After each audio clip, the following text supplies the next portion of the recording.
guys, it's Molly here. Welcome. Today I'm working on one of my favorite projects to do each year, making homemade pumpkin puree. Whether you've never done it before or you want to just see how I do it, I'll bring you along today and show you just how easy it is. The first thing you're going to need are some pie pumpkins or some sugar pumpkins. I tried growing some this year and it didn't work out, so I bought 3 from our local grocery. Without further ado, let's get started. First, I'm going to preheat the oven to 400 degrees. While our oven is preheating, I gave our pumpkins a quick rinse to make sure that they were clean on the outside. I grabbed a cutting mat and I grabbed my sharpest knife and the biggest one because I tend to struggle cutting through the pumpkin a little bit less. I normally just cut right next to it, and it will make one side a little bit bigger than the other, and it normally doesn't affect it when it's baking. Oh, this one's really easy to cut into.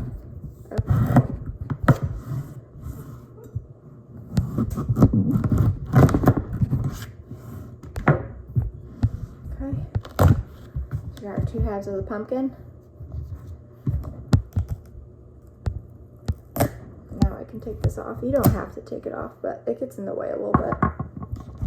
The next part that I do is I like to scoop out all the insides, and I'll use the knife to cut it away a little bit and then scoop it out, and I normally save all of it. You can separate the seeds from the rest of the pumpkin. You can use the seeds for many different things. I've tried roasting the seeds themselves a couple times and seasoning them and try to make snacks, but they never really get eaten. They'll get eaten when I make them initially when they're warm and they're still really good, but then normally they end up going in the trash. So what I typically do is I feed them to my chickens because they love them and they get really excited over the treat. We'll put all the inside of the pumpkin and the seeds in this bowl so that we can bring them out to the chickens later.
And there we are, all cleaned up. Once our pumpkins are cut and I have all these gorgeous seeds for the chickens, I'm going to set them aside. Once we put the pumpkins in the oven to roast, I would normally clean these out and make them into a snack.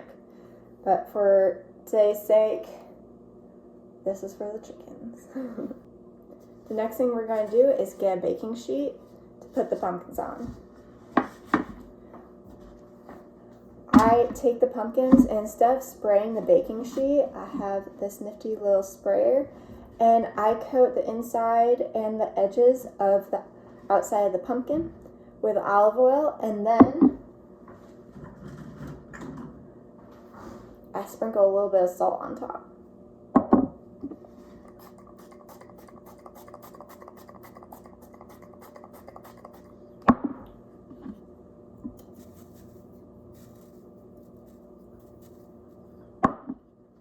Once that's finished, we're actually going to put it face down onto the baking sheet.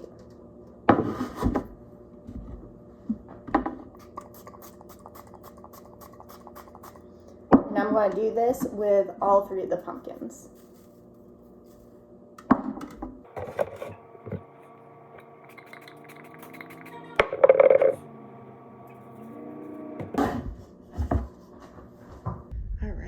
oven is preheated and our pumpkins are sliced. Another thing that I forgot you can do is you can put parchment paper underneath the pumpkins. I don't believe I've ever actually done that step, and it always turns out perfectly fine. So now we're going to put these in the oven and we're going to let them roast for 45 to 60 minutes. And we'll know they're done. I'm guessing these ones that are a little bit, I put the smaller ones on this tray. They're probably going to be 45 minutes and then I'm going to take them out. These ones, the stems are still attached. They're a little bit bigger. I'm guessing they're going to be 60. You'll know because when you touch them, it'll feel like the skin isn't attached. Obviously, you're not going to touch them with your bare hands. I use a fork, and when I touch them, it'll feel like the skin is disconnected, and it'll be very soft and mushy.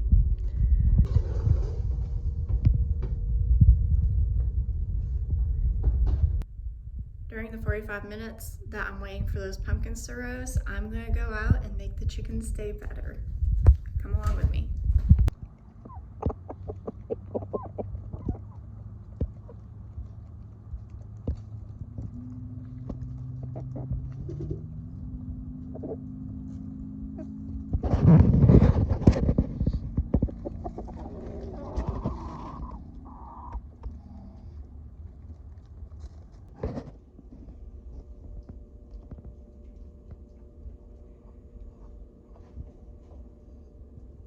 So, our pumpkins are roasted, and I've let them cool down mostly. They're just warm enough. They'll be nice and it'll be pleasant to work with them on a day where it's cold and my hands are cold.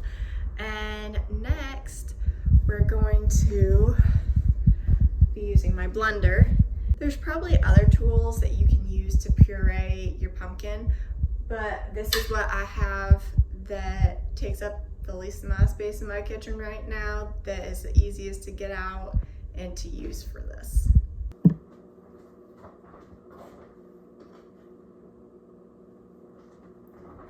So I'm going to bring my pumpkin over here, and I'm going to start with the smaller ones. That's kind of what they look like. It smells amazing. I'm going to grab my spoon from earlier, and I'm just gonna separate it away from the skin. Make the job a little bit easier.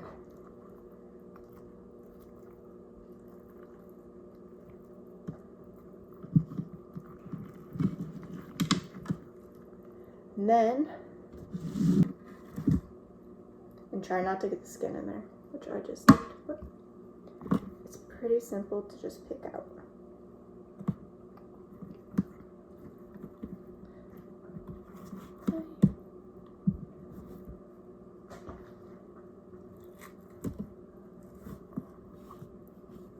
It is a little slippery because you put the oil on there. It's not too bad.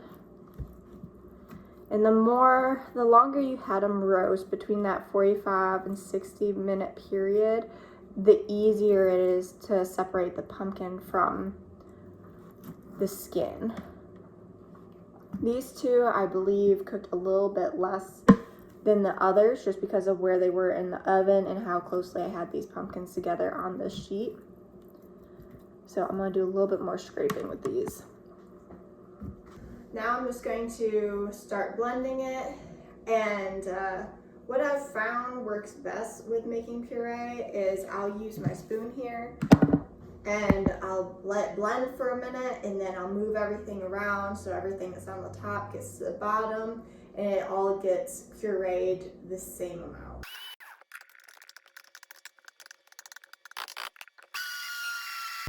Typically, when I start noticing the first time I mix it, it is normally kind of frustrating because it looks like it's going to take forever. But once you see, and I can actually put it from being more choppy to putting it on like a smoothie mode, it progresses a lot faster, and you'll see rolling around in there.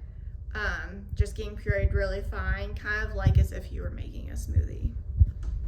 So that's it. That's our first batch of pumpkins. of pumpkin puree. And the other half of the pumpkin is behind me. It's still cooling. you just have to decide how you want to preserve this. So it's good in the fridge for a week.